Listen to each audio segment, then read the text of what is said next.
दो तीन रोज पहले। अब समझना तो ये चाहते हैं सर, क्या लॉकडाउन खुल जाएगा?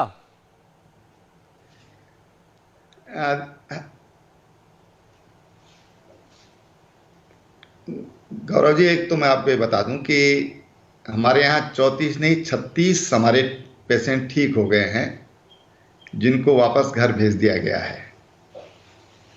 जो लॉकडाउन खुलने की आपने बात की है, अब लॉकडाउन तो खुलना ही होगा और कुछ रेगुलेशंस के साथ में जो मेडिकल नॉर्म है उनको देखते हुए, उनका अनुपालन करते हुए, जो हमारे हॉट स्पॉट हैं उनको सील्ड करते हुए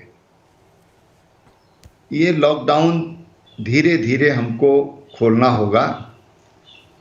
जो आर्थिक गतिविधियां हैं वो संचालित करनी होंगी और जीवन ये सामान्य हो। जो अभी एक भय का वातावरण है, भय तनाव में बदल रहा है, तनाव अवसाद में बदल रहा है, तो बहुत ज़रूरी है कि जनजीवन सामान्य हो।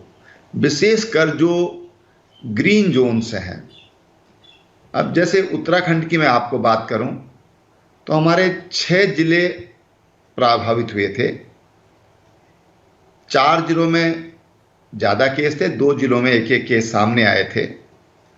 आज जो एक एक वाले दोनों ठीक हो गए हैं। उधम सिंह नगर में भी अब नए कोई केस हमारे पिछले 25 दिन से नहीं है और नैनीताल में भी पिछले 15 दिन से 12 दिन से कोई केस नहीं है। ऐसे हरिद्वार में भी केसेस कम केस हैं, 3-4 केस हैं, लेकिन देहरादून में काफ़ी केस सामने आए और इस तरह से जो मैक्सिमम पार्ट है स्टेट का वो ग्रीन जोन में है। 11 बस्तियों को हमने या 11 मोहल्लों को हमने कंटेनमेंट जोन घोषित किया है और उनको छोड़ करके धीरे धीरे सामान्य जनजीवन हो, ये सबका सोचना है।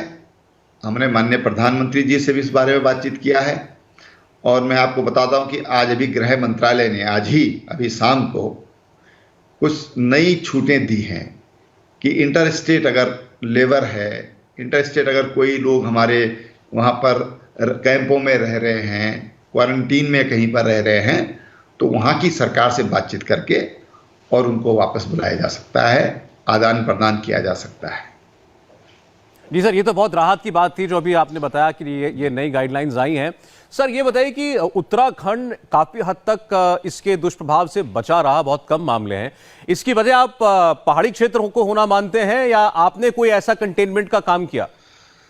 देखिए गौरव जी, आपको मैं बता दूं कि हमारे को पड़ोसी देश नेपाल की पहले हमको जो खबर मिली वो 25 जनवरी को रात्रि को खबर मिली कि वहाँ पर कोई कोरोना पॉजिटिव केस आया है।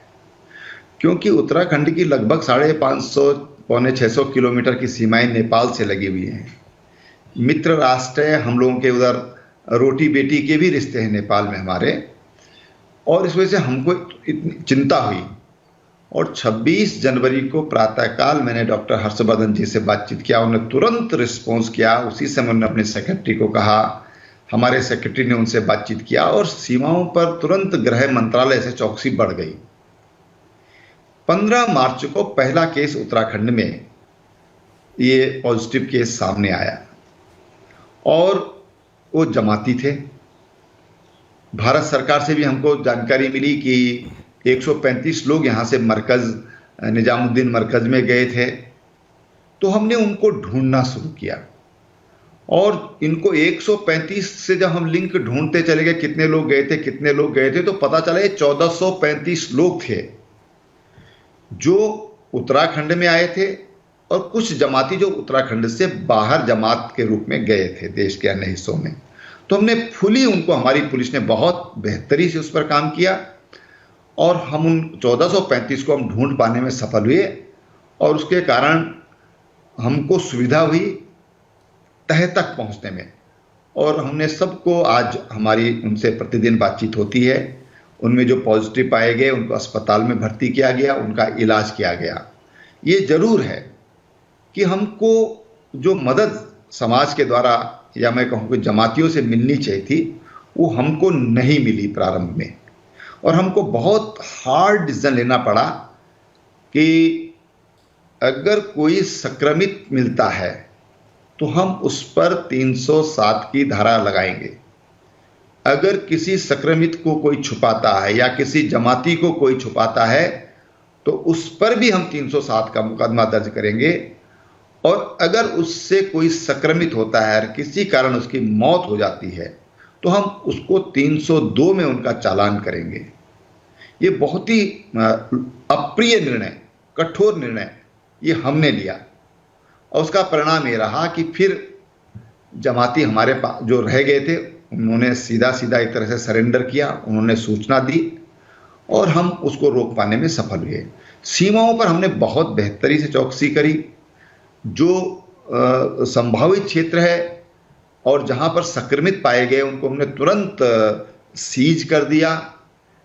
एक जगह पर हमने कर्फ्यू भी लगाया, अभी भी वहां पर कर्फ्यू है। जहां पर लोगों ने अगर किसी कारण जो हमारे स्वास्थ्य कर्मी हैं या जो कोरोना वॉरियर्स हैं उनके साथ अगर किसी ने कोऑपरेशन नहीं किया या कोई अभद्रता की तो उस पर हमने सख्त कार्रवाई की। उसका परिणाम ये रहा कि स्थिति हमारी जी रावत साहब, आपके सख्त फैसले हों और जो इस परिस्थिति में लेने ही पड़ते हैं और आपके राज्य में उसका परिणाम दिखाई दे रहा है। राज्य सुरक्षित रहे, राज्य की जनता सुरक्षित रहे, आपको शुभकामनाएं। हमारी बहुत बहुत शुक्रिया, आपने हमें समय दिया। त्रिवेंद्र सिंह रावत जी, धन्यवाद गौरव जी, बहुत बहुत धन्यवाद।